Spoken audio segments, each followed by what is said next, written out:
अस्मद्गुरुसमारम्भां यतिशेखरमध्यमां லக்ஷ்மீவல்லபபர்யந்தாம் வந்தே குருபரம்பராம். ஆழ்வார்கள் வாழி அருளிச் செயல் வாழி தாழ்வாதுமில் குறவர்தாம் வாழி ஏழ்பாறுமுய்ய அவர்களுரைத்தவைகள்தாம் வாழி செய்யமறை தன்னுடனே சேர்ந்து அகலகில்லே நிறையுமென் அலர்மேல் மங்கை உரை மார்பா நிகரில் புகழாய் உலகம் உன்னுடையாய் என்னையாழ்வானே. நிகரிலமரர் முனிக்கணங்கள் விரும்பும் திருவேங்கடத்தானே புகழொன்னில்லாவடியேன் உன்னடிக்கீழ் அமர்ந்து புகுந்தேனே.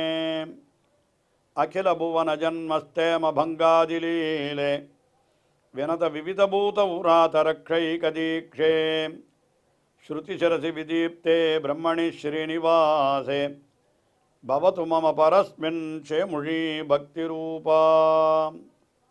ஸ்ரீமான் வெங்கடநாதார்ய கவிதார்க்கிககேசரி வேதாந்தாச்சாரியவர்யோ மே சந்நிதத்தாம் சதா ஹிருதி.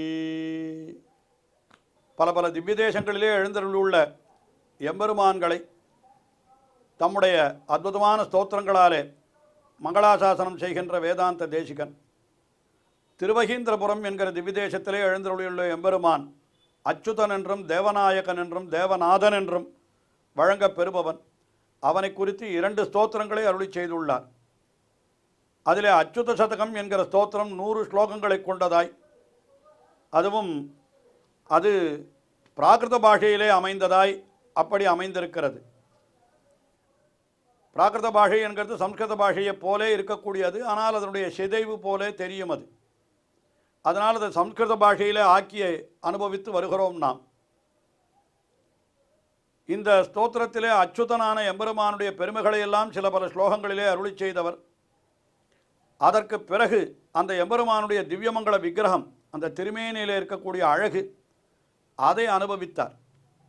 அந்த திருமேனி அழகை அனுபவித்தவர் அதற்கு பிறகு அந்த எம்பெருமானுடைய அடியவர்களுடைய பெருமைகளை பல பல ஸ்லோகங்களிலே சொல்லிக் கொண்டு வந்தார். இந்த அடியவர்கள் என்னால் யார்?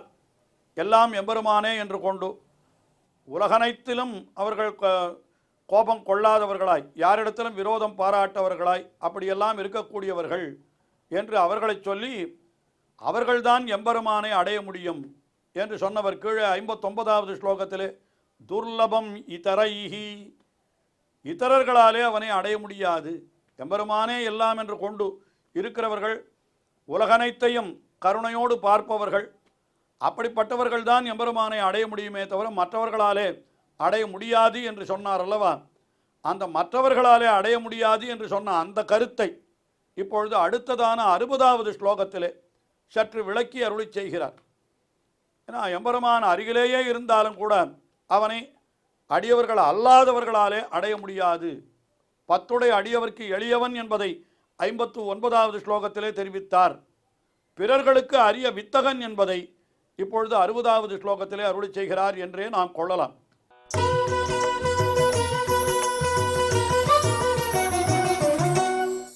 அஹிபதி நகரேந்திரத்வாம் ஆசன்னமபி ககனமிவ சதா துர்கிராஹ்யம் விஷயேஷு விலகந்தः த்வரமாணா அபி நலபந்தே டோலாயமான மனசः. அந்த எம்பெருமானுடைய அடியவர்கள் அல்லாதவர்கள் இருக்கிறார்களே, அவர்கள் என்ன சொல்லுகிறார்? விஷயேஷு விலகந்தः. விஷயேஷு விலகந்தः என்னால் என்ன அர்த்தம்? அந்த விஷயங்களிலே போய் ஈடுபட்டு கிடக்கிறார்கள் அவர்கள். உலகத்திலே இருக்கக்கூடிய சிற்றின்பங்கள் இருக்கிறது, அதிலேயே எப்பொழுதும் மனத்தை வைத்தவர்களாக இருக்கிறவர்கள் இருக்கிறார்களே, அவர்களாலே எம்பெருமானை அடைய முடியாது. அதாவது விஷயேஷு விலகந்தः என்னால் உலக சுகங்களில் ஈடுபடுபவர்கள் என்று அவர்களை சொன்னார். அதில் அவர்களுக்கு இன்னொரு விஷயம் சொன்னார். அவர்களுக்கு உண்டான குணம் என்ன என்னால் டோலாயமான மனசா. டோலாயமான மனசா என்னால் ஊசலாடுகின்ற மனசை உடையவர்கள். மனம் ஒரு குரங்கு என்று சொல்லுவதுண்டு அல்லவா? என்ன காரணம்? அது ஒரு கிளைக்கு கிளை குரங்கு தாவரா போலத்தான் இந்த இவர்களும் கூட. இதில் கூட இன்னொன்று கூட ஆச்சரியமான ஒரு விஷயத்தை நம்பிள்ளை என்கிற மகாச்சாரியர் ஒரு வியாக்கியானத்தில் ஒரு இடத்துல எடுத்து காட்டினார். என்ன சொல்லுகிறார்? இவர்கள் உலக சிற்றின்பங்களிலே தான் ஈடுபடுகிறார்கள். ஆனால் இந்த சிற்றின்பங்களிலேயும் கூட டோலாயமான மனசா, என்ன ஊசலாடுகின்ற மனசு, என்னால் என்ன ஏதோ ஒன்றை அனுபவித்து கொண்டிருக்கிற பொழுது இதை விட அது நன்றாக இருக்கிறது என்று அங்கே செல்ல வேண்டும் என்று தோன்றுமா? ஏதோ ஒரு தின்பண்டத்தைத்தான் உண்டு கொண்டிருக்கிறான் என்று வைத்துக் கொள்ளுங்கள். வேறொருவர் இன்னொரு தின்பண்டத்தை உண்ணுவதை பார்த்த உடனே இதை விட அது நன்றாக இருக்கும் போல் இருக்கிறது என்று இதை விட்டு அதையும் தான் உண்ண முடியுமா என்று அதற்கு உண்டான வழியை பார்ப்பான். இப்படி அதிலேயாவது நிலைத்து நிற்பனான்னா அதிலேயும் நிலைத்து நிற்க மாட்டான். இது எல்லாம் இப்படியே எந்த விஷயத்திலும் அவனுக்கு நிலைத்து நிற்கக்கூடிய மனசில்லை. அதுலேயும் கூட ஊசலாடுகின்ற மனசு தான். சிற்றின்பங்களிலேயே கூட ஊசலாடுகின்ற மனசு என்று சொன்னால் என்றால் ஒன்றை விட்டு இன்னொன்றை பற்ற வேண்டும், அதை விட்டு இன்னொன்றை பற்ற வேண்டும் என்று இப்படித்தான் அவனுடைய மனசு இங்கும் அங்குமாக அலைகிறது. அப்படிப்பட்டவர்கள் என்ன சொல்லுகிறார்கள்? அப்படிப்பட்ட அடியவர்கள் இருக்கிறார்களே, அவர்கள் துவரமான ஆபி, உன்னை அடைய வேண்டும் என்று அவர்கள் துடிக்கிறார்கள் என்றே வைத்து கொண்டாலும் கூட அவர்களாலே உன்னை அடைய முடியாது. நீ எப்படிப்பட்டவன்? என்னன்னா துர்கிராஹ்யம், சதா துர்கிராஹ்யம், அவர்களுக்கு நீ அடைய முடியாதவனாய் இருக்கிறாய்.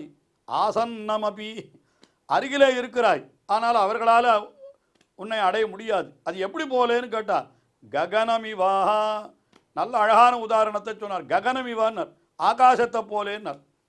நாம் இங்கிருந்து பார்க்கிறோம், பார்த்தால் அந்த ஆகாசம் என்ன தெரிகிறது? அப்படி அருகிலே எங்கேயோ இருக்கா போல தெரிகிறது. இங்கே கிட்டத்தானே இருக்கிறது, போய் தொட்டு விடுவோம் என்று நினைத்து கொண்டு எவ்வளோ தூரம் போனாலும் அந்த ஆகாசத்தை தொடவே முடியாது. என்ன ஆகாது? எங்கேயோ இருக்கிறது ஆகாசம், நம்மால் ஆனால் பார்க்கறதுக்கு அருகில் இருப்பது போல இருக்கும், ஆனால் அருகில் போய் அந்த ஆகாசத்தை தொடவே முடியாது. அகிபதி நகரேந்திரத்வாம் ஆசன்னமபி, அகிபதி நகரேந்திர திருவகீந்திரபுரத்து எம்பெருமானே, துவாம் ஆசன்னமபி, நீ அருகிலே இருந்தாலும் கூட நீ ககனம் இவ, ஆகாசத்தை போலே நீ. அதனால் சதா துர்கிராஹ்யம், எப்பொழுதும் நீ அடைய முடியாதவனாயே இருக்கிறாய். யாருக்கு? இப்படி உன்னை பற்றாதவர்களாய், விஷயேஷு விலகந்தா, விஷய சுகங்களிலே ஈடுபட்டவர்களாய் இருக்கிறார்கள். அப்படிப்பட்டவர்கள் டோலாயமான மனசா, அதிலேயும் கூட நிலைத்த நெஞ்சை உடையவர்களாய் இல்லாமல் அதிலேயும் கூட ஊசலாடுகின்ற நெஞ்சை உடையவர்களாக இருக்கிறார்கள். துவரமானா அபி, அவர்கள் உன்னை அடைய வேண்டும் என்று அவர்கள் துடித்தாலும் கூட அவர்களாலே உன்னை அடைய முடியாது. ஏன்னா அவர்களுக்கு உன்னிடத்திலே ஈடுபாடு இல்லை. அவர்களுக்கு ஈடுபாடெல்லாம் அந்த விஷய சுகங்களிலே தான் இருக்கிறது. இப்படியே உன்னை அடைய வேண்டும் என்று நினைக்கிறார்கள் என்று சொன்னாலும் அதிலேயும் அவர்களுக்கு ஊசலாடுகின்ற நெஞ்சு. உன்னிடத்திலே சில காலம், உலக விஷயங்களிலே சில காலம் என்று இப்படித்தான் இருக்கிறார்கள். ஆகையினாலே அவர்கள் அடையவே முடியாது. எப்படி போலேன்னா, கண்ணால் காண்கிறோம் ஆகாசத்தை, அது பார்ப்பதற்கு அருகிலே இருக்கிறா போல தெரிகிறது, ஆனால் தொட முடியுமா என்றால் நம்மால் தொடவே முடியாது, கையால் பிடிக்க முடியாததை. அதுபோலத்தான் இப்படியும் என்று அத்தை சொல்லுகிறார். அதுபோல நீயும் அவர்களுக்கு அகப்பட மாட்டாய், பிறர்களுக்கு அரிய வித்தகன் என்கிற அர்த்தத்தை இந்த ஸ்லோகத்திலே அற்புதமாக தெரிவித்தார். அதற்கு அடுத்தபடியாக 61வது ஸ்லோகம்.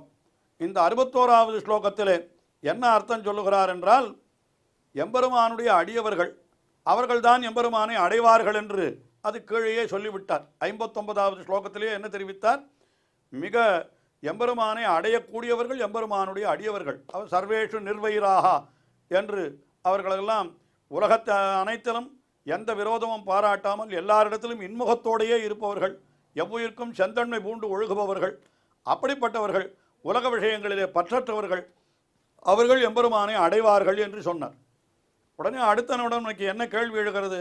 எங்கே அடைந்தார்கள்? இன்னும் இந்த உலகத்திலே தானே இருக்கிறார்கள். அப்படிப்பட்ட அடையவர்கள் இருக்கிறார்களோ இல்லை? இன்னும் சில பேர், யாராவது ஒத்த 2 பேராவது இருப்பாள். அவள் ஏன் எம்பெருமானை இன்னும் அடையலை? அவள் தான் அடைய வேண்டும் என்று ஆசைப்பட்டார்களே, உடனே எம்பெருமான் அவர்களுக்கு கிடைத்தானா? கிடைக்கவில்லையே. ஏன் அப்படின்னு சந்தேகம் இருக்கிறது. எம்பெருமானை எம்பெருமானையே பயனாக கொண்டு எம்பெருமானே எல்லாம் என்று இருக்கிறவர்களும் கூட உடனே இன்னும் எம்பெருமானை அடையவில்லையே, இன்னும் இந்த உலகத்திலே தானே இருக்கிறார்கள் என்று கேள்வி எழுந்தால் அதற்கு என்ன விடை என்று கேட்டால், அந்த விடையை இந்த 61வது ஸ்லோகத்திலே மிக அழகாக வேதாந்த தேசிகன் தெரிவிக்கிறார் என்றே நாம் கொள்ளலாம்.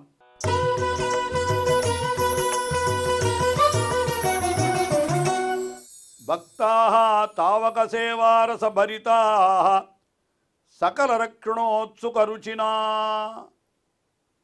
கரணானி தரந்தி சிரம் காங்கித மோக்ஷாஹ அப்யச்சுத துவயாஸ்தாபிதாக. அவர்களை என்ன சொல்லுகிறார்? எம்பெருமான் இந்த உலகத்திலே அவர்களை வைத்திருக்கிறான், அதனால இருக்கிறார்கள். எதற்காக அதையும் சொல்லுகிறார். பக்தாக தாவக சேவாரச பரிதாக. பக்தாக எம்பெருமானுடைய அடியவர்கள், அச்சுதனே உன்னுடைய அடியவர்கள். அவர்கள் எப்படிப்பட்டவர்கள்? எப்படிப்பட்டவர்கள் என்று கேட்டால் தாவக சேவாரச பரிதாக, உன்னுடைய கைங்கரியத்தில் மிகவும் ஈடுபட்டவர்கள். ரசபரிதாக, சுவைமிக்கவர்கள். தாவகசே, உன்னுடைய கைங்கரியத்திலே மிக்க சுவையுடையவர்கள். அதையே உனக்கு அதிலேயே எல்லா சுவையையும் கொண்டிருப்பவர்கள். அப்படிப்பட்டவர்கள் என்ன பண்ணுகிறார்கள் என்றால் சிரம், அவர்கள் என்ன பண்ணுகிறார்கள்? சிரம் காங்கித மோக்ஷாக, நெடுங்காலமாக மோட்சத்தை அடைய வேணும், மோட்சத்தை அடைய வேணும், எம்பெருமானுடைய திருவடிகளை அடைய வேணும் என்று அதையே பாரித்து கொண்டிருக்கிறார்கள். ஆனால் அப்படி பாரித்து கொண்டிருந்தாலும் கூட அவர்களுக்கு அது உடனே கிடைப்பதில்லை. ஏன் கிடைப்பதில்லை என்று பார்த்தால் கிடைக்காதற்கு என்ன காரணம் என்று கேட்டால் அவர்கள் என்ன கரணானி தரந்தி சிரம், அதுக்காக என்ன பண்ணுகிறார்கள்? அவர்கள் தங்களுடைய சரீரங்களை தரித்து கொண்டு இன்னும் இங்கேயே இருக்கிறார்கள். கரணானி தரந்தி சிரம், இங்கேயே தரித்து கொண்டிருக்கிறார்கள். எதனாலேன்னு கேட்டால் சொல்லுகிறார், அதற்கு விடை சொல்லுவது போல என்ன சொன்னார்னால் உத்சுகருச்சினா ஸ்தாபிதாக சகலரக்ஷண உத்சுகருச்சினா ஸ்தாபிதாக, உன்னாலே அவர்கள் உலகத்தவர்கள் எல்லாரையும் காக்க வேண்டும் என்பதற்காக இங்கே வைக்கப்பட்டிருக்கிறார்கள். அதாவது என்ன அர்த்தம் என்னால் எம்பெருமானை அடைய வேண்டும் என்று துடிக்கிற அடியவர்களையும் கூட எம்பெருமான் உடனே திருவடி சேர்த்து கொண்டு விடுவதில்லை. ஏன் என்று கேட்டால் இன்னும் அவர்களை கொண்டு இந்த உலகத்தை திருத்த வேண்டும் என்று நினைக்கிறான். அவர்கள்தான் தர்ம நிலையில் இருப்பவர்கள் அல்லவா? அதனால் அவர்கள் என்ன பண்ணுவார்கள்? தங்களைப் போலவே மற்றவர்களையும் அடியவர்களாக ஆக்குவதிலே அவர்களுக்கு ஒரு ஈடுபாடு இருக்கும். அதனால என்ன பண்ணுறான் எம்பெருமான்? சகலரக்ஷண உத்சுக ருச்சினா, உலகத்திலே இருப்பவர்கள் அத்தனை பேரையும் நன்றாக திருத்த வேண்டும் என்பதற்காக என்ன பண்ணுகிறான்? நீ துவயா ஸ்தாபிதாக, உன்னாலே வைக்கப்பட்டவர்களாய் இந்த உலகத்திலே இருந்து கொண்டு கரணானி தரந்தி, தங்களுடைய கரணங்கள், அதாவது தங்களுடைய அந்த இந்திரியங்கள், சரீரம் முதலானவற்றை இன்னும் தரித்து கொண்டு இங்கேயே இருக்கிறார்கள். ஆக நம்மாழ்வார் எம்பெருமானை கண்ட அடுத்த கணம், அவனாலே மயர்வர மதிலம் அருள பெற்ற அடுத்த கணம் என்ன சொன்னார்? இன்றின்ற நீர்மை இனி யாமுறாமை, இனிமேலும் என்னாலே இந்த உலகத்தில் இருக்க முடியாது, உடனே என்னை உன்னுடைய திருவடிகளிலே சேர்த்துக்கொள் என்று தான் பிரார்த்தித்தார். உடனே எம்பெருமானவரை அழைத்து கொண்டு போய்விட்டானோ? போகவில்லை. என்ன செய்தான்? அவர் திருவருத்தம் என்கிற 100 பாசுரங்கள் பாடி, திருவாசிரியம் 7 பாசுரங்கள், பெரிய திருவந்தாதி 87 பாசுரங்கள், திருவாய்மொழி 1102 பாசுரங்கள் அத்தனையும் பாடுகின்ற வரை அவரை இந்த உலகத்திலே வைத்திருந்தான். ஏன் வைத்திருந்தான்? உடனே திருப்படி அடைய வேணும் என்று தான் ஆசைப்பட்டார். என்னால் உடனே அவரை மோட்சத்தில் கொண்டு போய் சேர்த்து விட்டால் அப்புறம் இந்த உலகத்தை யார் திருத்துவது? உலகத்தவர்களுக்கு யார் உபதேசிப்பது? ஆயினாலே உலகத்தவர்களுக்கு உபதேசித்து அவர்களையும் திருத்தி பணிகொள்ள வேண்டும் என்பதற்காக எம்பெருமான் என்ன பண்ணினான்? ஆழ்வாரை இன்னும் கொஞ்ச நாள் இந்த உலகத்திலேயே வைத்திருந்தான் என்று இப்படித்தான் அங்கே சொல்லப்படுகிறது. அதுதான் இங்கே இந்த ஸ்லோகத்திலே அதைத்தான் வேதாந்த தேசிகன் தெரிவிக்கிறார். சகல ரக்ஷண உத்சுக ருச்சினா, எல்லாரையும் ரட்சிக்க வேண்டும் என்கிற அந்த உற்சாக ஒரு காரணத்தினாலே ஸ்தயா ஸ்தாபிதாக, அவர்கள் இந்த உலகத்திலேயே வைக்கப்பட்டிருக்கிறார்கள். அவர்களும் இந்த உலகத்திலே இருந்து கொண்டு அர்ச்சாவதாரமாக எழுந்தருளுள்ள அந்த எம்பெருமானுக்கு திவ்ய தேசங்களிலே கைங்கரியங்களை செய்கிறார்கள். இன்னும் இந்த உலகத்தவர்களுக்கும் கூட உபதேசங்களை எல்லாம் பண்ணி இப்படித்தான் இருக்க வேண்டும் என்று எல்லாருக்கும் சொல்லி எல்லாரையும் எம்பெருமானுடைய அடியவர்களாக ஆக்குகிற முயற்சியிலே அவர்களும் ஈடுபடுகிறார்கள் என்று இப்படி அவர்கள் செய்வதற்காகத்தான் அந்த அடியவர்களையும் கூட இந்த உலகத்திலே எம்பெருமான் வைத்திருக்கிறான் என்று இந்த அடியவர்களுடைய பெருமை, எல்லோரையும் காப்பாற்றுவதிலே எம்பெருமானுக்குண்டான ஈடுபாடு அனைத்தையுமே இந்த ஸ்லோகத்திலே தெரிவித்தார் என்று நாம் கொள்ளலாம். இன்னும் ஸ்லோகங்கள் தொடர்கின்றன, தொடர்ந்து அனுபவிப்போம். ஸ்ரீயக்காந்தாய கல்யாண நிதயே நிதயேர்த்தினாம் ஸ்ரீவேங்கட நிவாசாய ஸ்ரீனிவாசாய மங்களம். ஸ்ரீமத் சுந்தர ஜாமா திருமுனிமான் சவாசினே சர்வலோக நிவாசாய ஸ்ரீனிவாசாய மங்களம்.